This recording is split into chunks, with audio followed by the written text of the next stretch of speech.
Good morning and welcome to episode 85 of the Anno Domini podcast. Today is the third day of the month of October 2024, Anno Domini. And yesterday I forgot to mention that yesterday was the first day in the Jewish calendar, the first day of the new year, 5,785. So 2 days ago was the last Jewish day in the Jewish calendar, of course. And yesterday, the 2nd of October, was Rosh Hashanah, the day when they celebrate the first day of the year.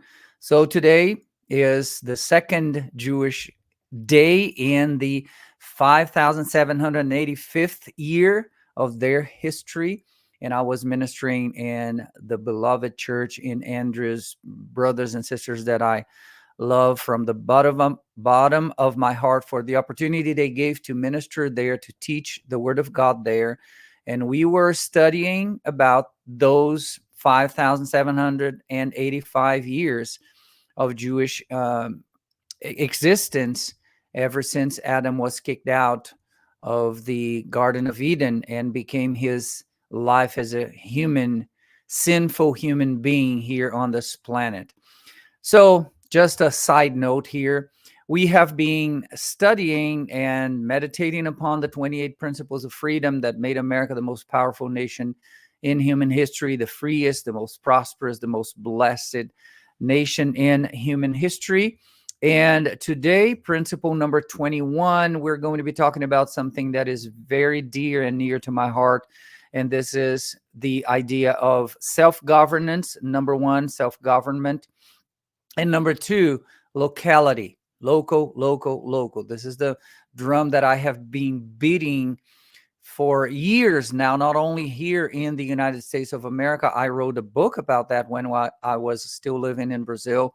And this book was published by a university in Colombia, Catholic University of Colombia, in 2015, I believe. And in that book, what I do is I analyze the impacts of self-government and the local actions in a city in Brazil, very recognized and famous city, probably one of the most famous cities in the country, not for its tourism like Rio, beaches and spectacles and natural landscapes, or Sao Paulo. Sao Paulo is the largest city. It would be our New York. That city called Curitiba in the southern area of Brazil where I used to live, close to Argentina, 300 miles away from Argentina.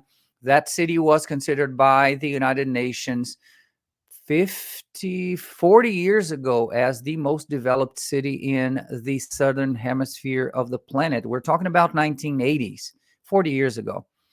And this city, I was given the opportunity, and the Lord opened the door for me to be there working for the mayor of that city.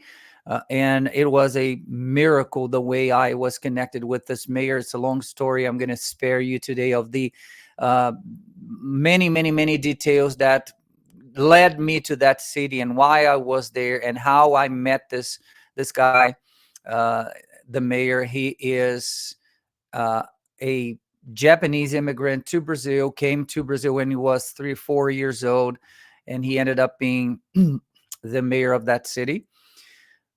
I mean, a brilliant mind, a guy that really understood the conservative principles. And I learned a lot of what I know from him.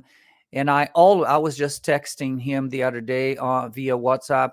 And I was saying, Mr. Mayor, I am so grateful. I have a lot of gratitude in my heart for all the doors you opened for me to teach about what I teach all around the world, pretty much 22 countries, close to 100 cities. And what I did for between 2001 and 2014, pretty much 15, because in 16 I came to America. What I did in between in this span of time was to travel the world teaching on the conservative principles that when they are applied locally, not waiting for something to come all the way from the federal government or the state government, but when people work in the local level, when people engage in the local level, this has the power to actually and really transform a city. And that city is the proof of that. And that's the whole content of my book. I actually go back to the 19th century and how that city was, how it developed with time, but especially starting in 1960, specifically 1965, it was just a boom of development, prosperity, blessings to the city. And the root cause of that was that somehow the community started participating, engaging, and this is what we call civic culture. How that can transform a city when people are not only bystanders, not only audience applauding or booing what the leaders are doing. No, they are the leaders. They are engaged. They are leading, causing the developments, the economic development, environmental development, social development, demographic development, all types of developments. They are behind those things. They're not waiting for somebody to do something. They are doing them themselves. That is what my book was all about. And this is why I love talking about this topic.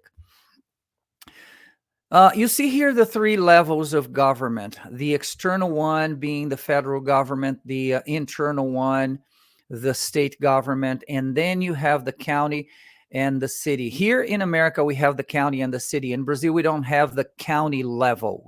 In Brazil, you have city, state, and country, or city, state, and federal governments. But here you have, as part of the political power in the local level, we have also the county level, which is another area that can be incorporated into this principle of engaging, first of all, self-governing, and then engaging in civic culture, engaging in the local level, and making things happen in the local level. And many of you know that this is very important, critical to me, because this is pretty much what I did between 2016 when I arrived here and pretty much 2022. So 2023, I was not so much engaged, or as much engaged as I was previously. But again, between 2016, when I arrived here in June that year, the first thing that I did when I arrived here was that I heard that the City Hall of Midland had a course called Midland 101. By the way, Odessa has something like that, Odessa 101, or Odessa Basic Course on citizenship and how you should get to know your city, get to know what is what, who is who's doing what are the areas that need improvement, what are the areas that are doing great, the money's invested in the city, where do your taxpayer money go to. So all of that is, started that course in 2016 and I ended in 2017. So that was the first thing that I did, because I wanted to know the city that I was just moving to. I wanted to know the structure, the framework, the lay work, the lay oh my God, how do you say that? Layout. I'm sorry about that. Just blanked. The layout of the city that I was moving to. So I got to know the mayor, I got to know some of the council members, and then I got to know also the heads of some departments, and I have still have a relationship with them to this day. So this is what we should do. Oh my God, probably the majority of people in Midland do not even know the names of their mayor, or the names of their council members, the council members to their district, or the council member at large. We have two here. By the way, we have elections going on right now, and 3 seats at City Hall are up for grabs. There are 2 at-large seats, and there is District 1, which is the northern area of the city, it's up for grabs. There are 4 candidates for the 2 at-large seats, and 3 candidates actually for the District 1. So we need to know these things, because we need to know who these people are, because they are going to be the ones representing us and speaking for us there at the City Hall, City Council. By the way, I wanted to bring this out here. I had not planned to do that, but I'm doing it anyways. My 2 guys for the at-large seat is they are Robin Poe and John Burkholder. These are the 2 guys that I would love to see sitting at the City Council.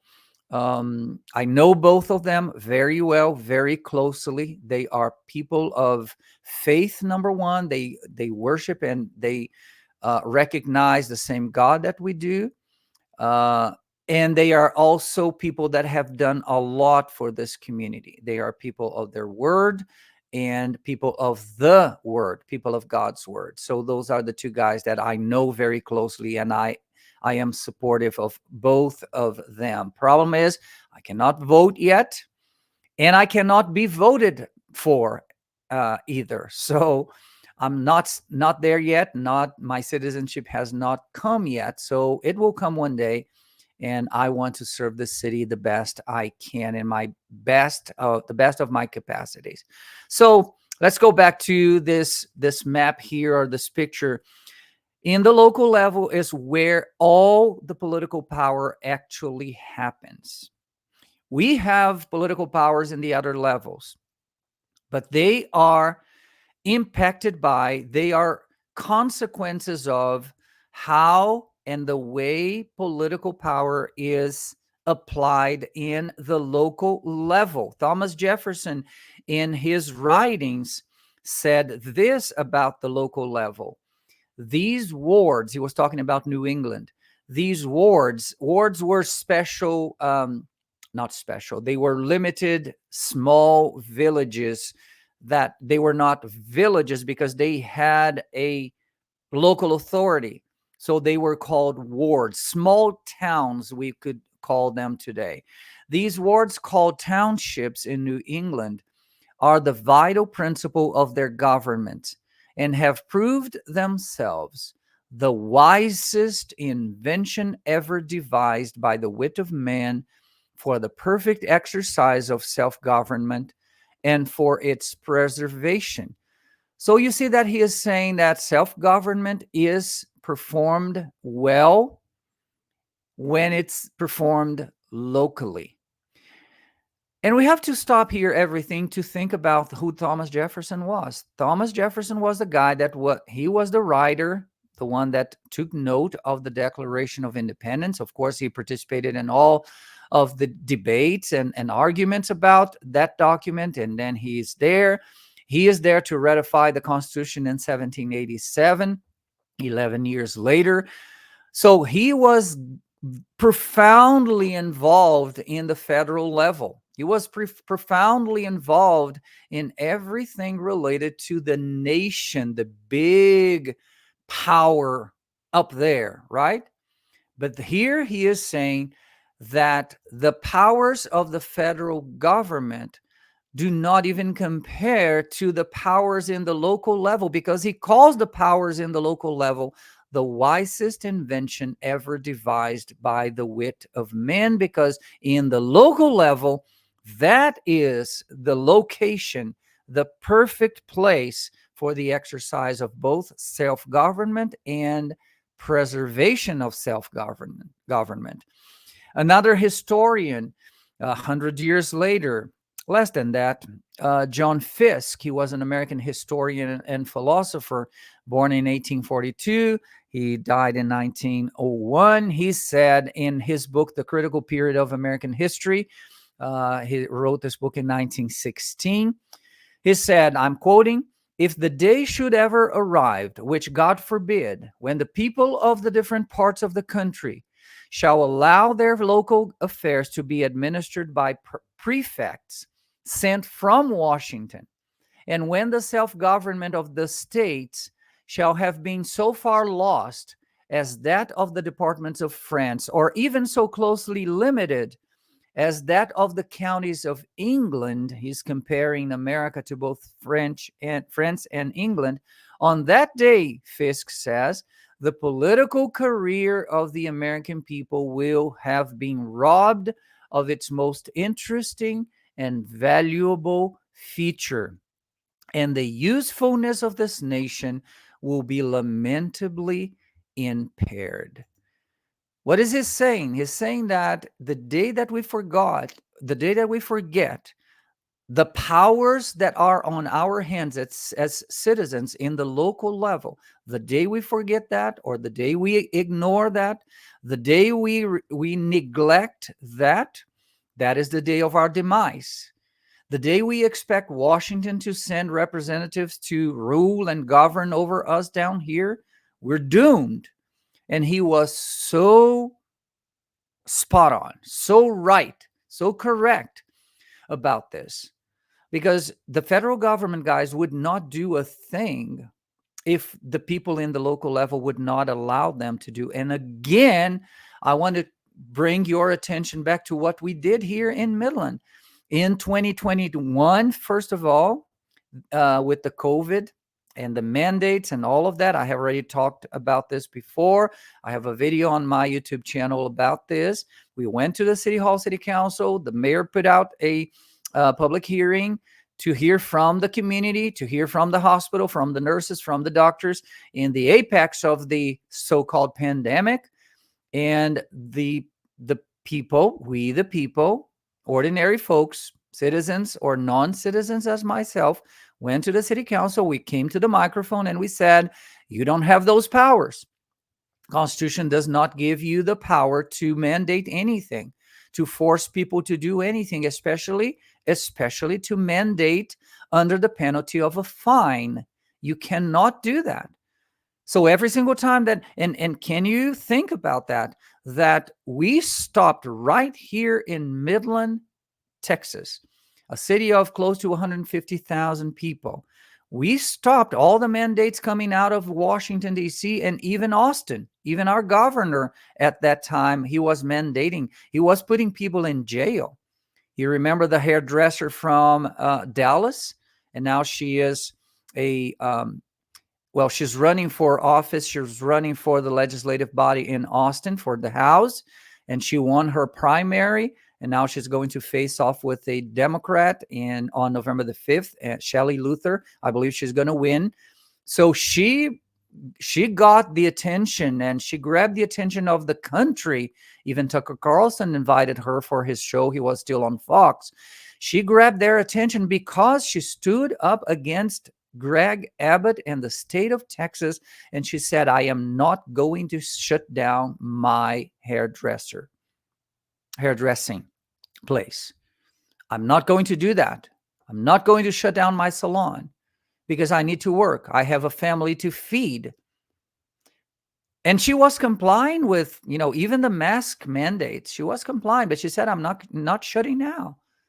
And she was told to. She was sent to jail for 7 days. And then Greg Abbott was forced to turn around 180 and just move someplace else and say, okay, I'm changing my mandate. I'm changing my executive order. So it was ridiculous. It was pathetic. But again, one lady stood up against the governor of the state of Texas, one of the most powerful states in this nation. And we here in Midland, we stood with 40 other people, stood up against the federal government and the state government, and we won. And later on, there was the Hogan deal here in Midland, and the Midlanders know about that story. The Odessans probably do know about that as well. We were there, and we said, no, this cannot happen. We don't agree with this amount of money going to a park in town. We don't agree with that, and we won.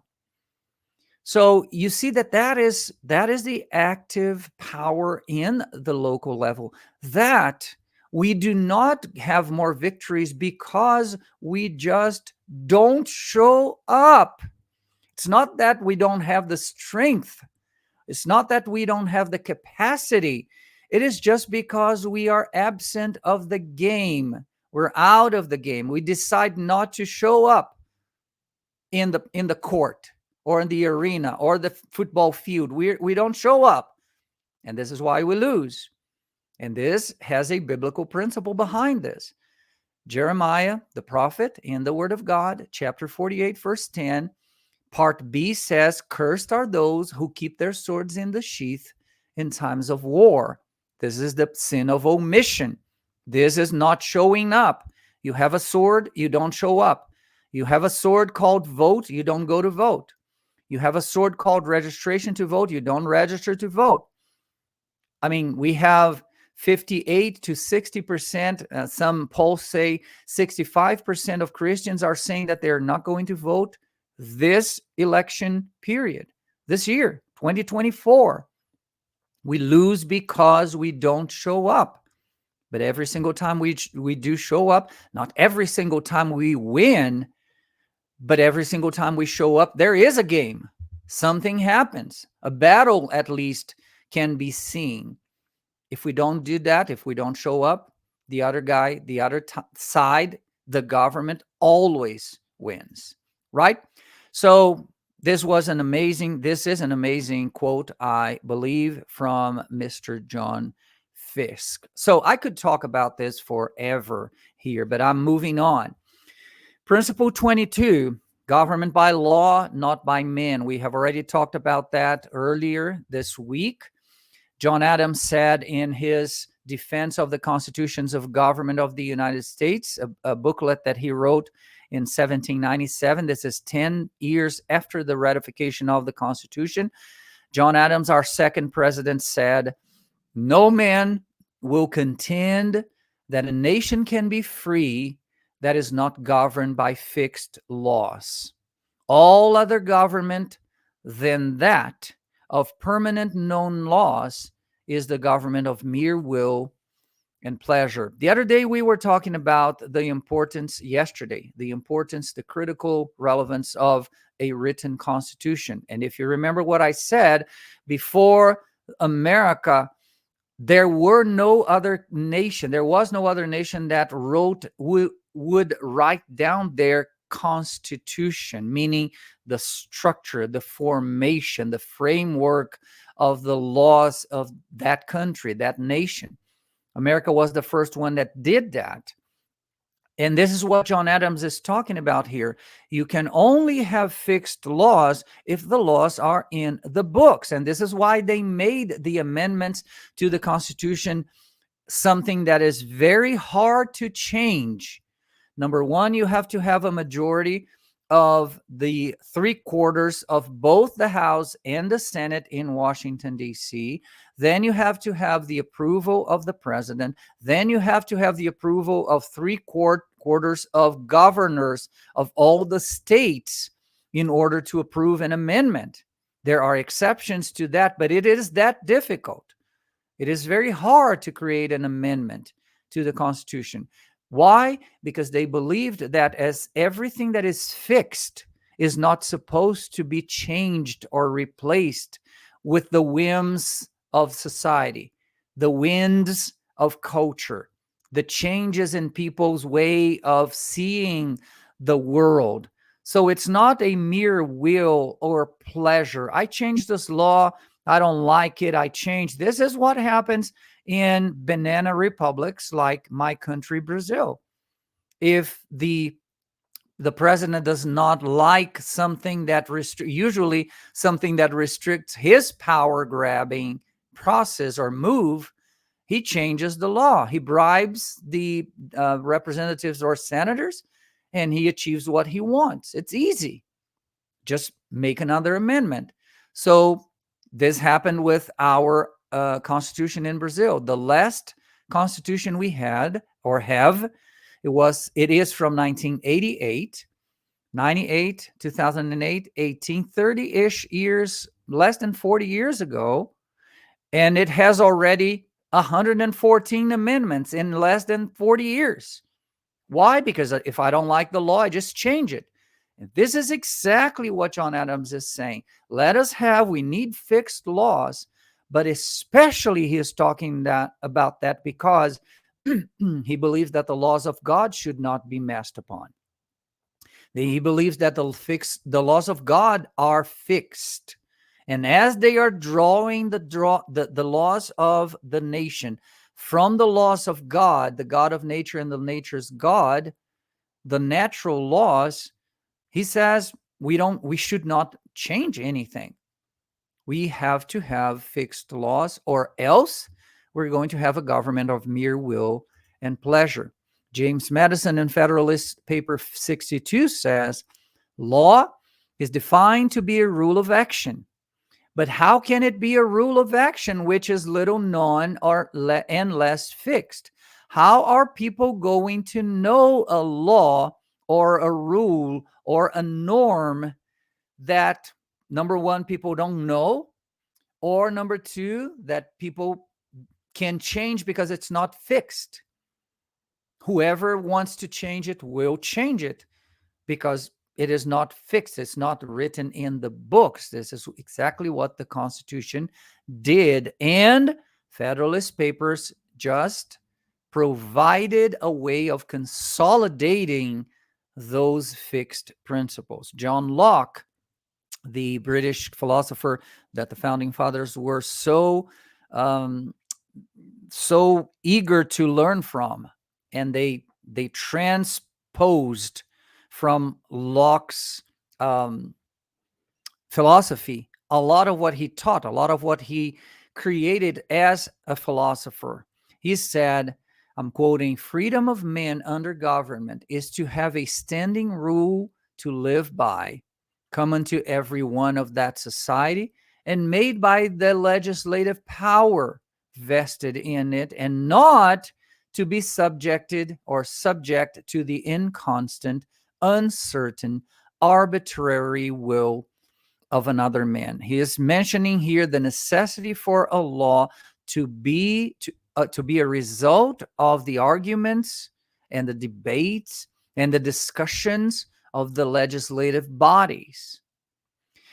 What he is pretty much saying is a king in his time, a monarch, should not be vested into making laws. It's a separate branch.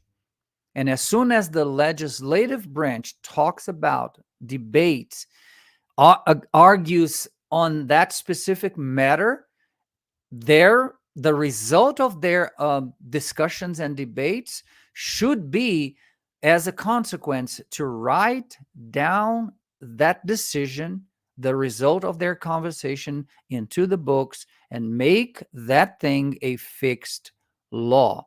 This is exactly what John Locke was talking about here.